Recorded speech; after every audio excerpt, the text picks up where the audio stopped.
Hey there, this is my video review of the ZS10 5-driver in-ear monitor.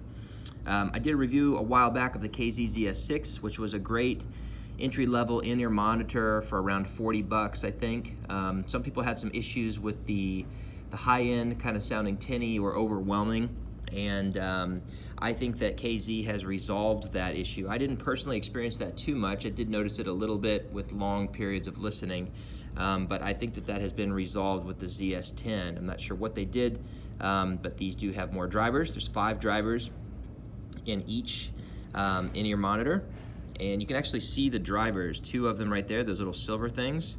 And then if you flip it over this way, you see another 2 stacked on the other side. And then the big circle one that kind of looks like a more traditional speaker there, you can see it right behind the bore. That big circle one is where you get your low-end punch. So you've got the 4 drivers that are kind of tuned for specific frequencies, and then the larger one basically gives you a full range of frequencies, but it's also where you get the low-end punch. As far as I understand, forgive me if I'm wrong there, I've been comparing these to a 64 Audio U6. I got these when they did a Kickstarter campaign several years ago, and we're introducing the Adele technology, which they now call Apex. And I will say that these are a 6 driver, so they have 1 more driver than the ZS10, and I think that they do sound louder. I don't know if it's just because of the extra driver or if it's because of the quality of the drivers, but they are slightly louder. Not significantly, but I did notice that the vocal of a particular track that I was listening to seemed just a little bit more present. And I had to pull the volume down 1 click on my MacBook Pro to kind of get it to where the ZS10s were in terms of volume.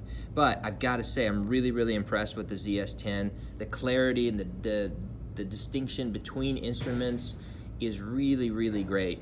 You can even see here that they've got individual bores for the drivers or speakers to kind of produce the sound through. There's a bore for the main driver, and then separate bores for the individual drivers as well, which I thought was really thoughtful that they do that to kind of keep the audio separated as it hits your eardrum.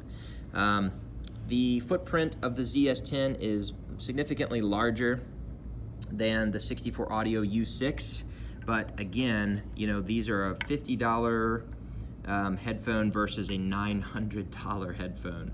So I can't really complain that the size is not exactly equivalent. You can kind of see there side by side. The ZS10 is much thicker and bulkier than the U6 by 64 Audio, but at $850 cheaper, these are a serious competitor, which is kind of blowing my mind, to be completely honest with you.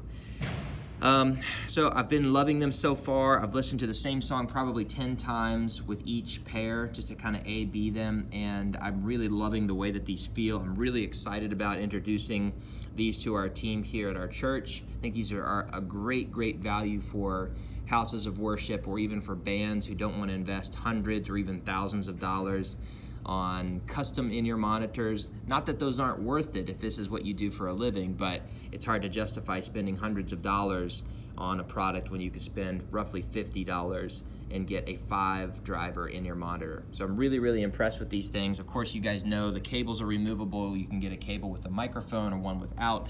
I have chosen to go without, and then I actually bought the microphone cable just in case I want to use it with my phone for making calls. This particular seller sells it with this case, which I thought was a nice touch, to put your in-ear monitors in there. They also send a pair of foam tips. So it comes with, of course, the traditional silicone tips, which I don't prefer. They come out of my ears very easily, but these foam tips are much better. Not quite the quality of a Comply foam tip, which I've got on my 64 Audios, but these are certainly a major upgrade over the included silicone tip. So hopefully this review is helpful to you guys. If it is, click the yes button or the thumbs up button if you're watching on YouTube. Thank you so much for watching. If you have questions, please leave them in the comments below, and I'll do my best to get back with you as soon as possible. Thank you guys for watching. Have a great day.